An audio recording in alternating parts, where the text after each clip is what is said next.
বসুদেব বলল, ওকে হত্যা করবেন না মহারাজ, ওকে হত্যা করবেন না। দৈবকীর তো কোনো দোষ নেই।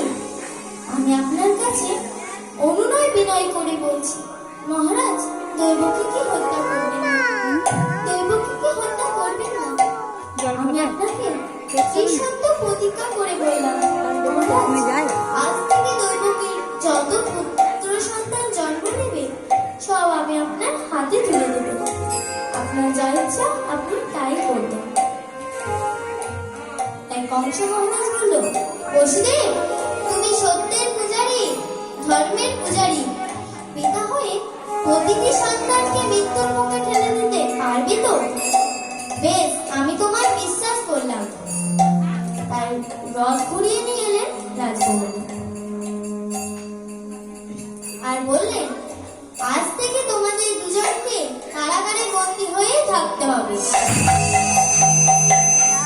জানুর মুষ্টিককে ডেকে বলল, জানুর মুষ্টিক, যাও তোমরা দৈবকী আর বসুদেবকে কারাগারে বন্দী করে দাও।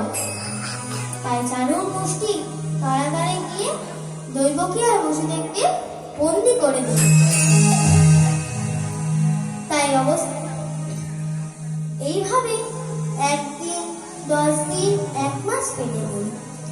দেখতে দেখতে 10 মাস পেরিয়ে গেল। দেখা গেল দৈবকীর গর্ভে সঞ্চার। দেখতে দেখতে একটা পুত্র সন্তান জন্ম নিল। পুত্রটিকে দেখে দৈবকী খুব আনন্দিত হলো আর বলল, আহা, কি সুন্দর পুত্র সন্তান জন্ম নিয়েছে। তাই বসুদেব বলল, দৈবকী, কিসের এত আনন্দ করছো?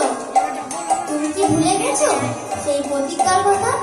দাও দাও, পুত্রটি আমায় দাও, আমি মহারাজ কংসের হাতে তুলে দিয়ে আসি।